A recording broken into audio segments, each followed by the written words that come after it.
తప్పే లేదు, నేను దాన్ని సమర్థిస్తా. కానీ ఇప్పుడు ఇంటూరు రవికిరణ్ మహిళల మీద పెట్టినటువంటి లేవు నాకు తెలిసి, విమర్శించేవాడు తన కార్టూన్, వీళ్ళందరూ అదే వాళ్ళని భావ వ్యక్తీకరణ విమర్శించే క్యారెక్టర్లు వాళ్ళు, అంతే తప్పించి వాళ్ళేమి దుర్భాష. మళ్ళీ పోసాని కృష్ణమురళి కొన్నిసార్లు అదుపు తప్పిన సందర్భం ఉంది. రామ్ గోపాల్ పవన్ కళ్యాణ్ విషయం కాదు, మహిళలకు సంబంధించి ఎవరో ఏదో అన్నారని దానికి కౌంటర్ గా మాట్లాడినటువంటిది ఉంది.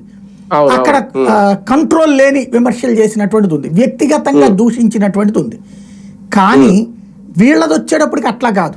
రామ్ గోపాల్ వర్మది కానీ ఇంటూరు రవికిరణ్ ఏంటి, ఓ రకంగా చెప్పాలంటే మనకి మీడియాలో సెటారికల్ స్టోరీ టైప్ అతను. ఇదివరకు మనకి మాస్కులు వేసి మరీ ప్రోగ్రాములు చేసేవాళ్ళు కదా, అట్లాంటి సెటారికల్ వాటిట్టి సోషల్ మీడియా యాక్టివిస్ట్ గా తనకున్నటువంటి రీచ్ తో తను చేస్తున్నాడు. అతను వైసీపీ సపోర్ట్, నో డౌట్ అందులో, అది కాదనే ప్రసక్తి ఏం లేదు.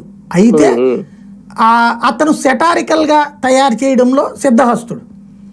అతనేమి దుర్భాషలు కానీ అమ్మాయిల్ని దుర్భాషలాడినటువంటిది నాకైతే ఎక్కడ కనిపించలేదు. విమర్శించడంలో పవర్ అంటే మ్యూజిక్ గీజిక్, ఇప్పుడు మనం విమర్శిస్తే వచ్చేటటువంటిది మామూలు మాట, అతను విమర్శించేటప్పుడు అది ఆ పంచ్ వస్తుంది అనమాట, ఏది తన వీడియో ఎడిటింగ్ వీటి ద్వారా.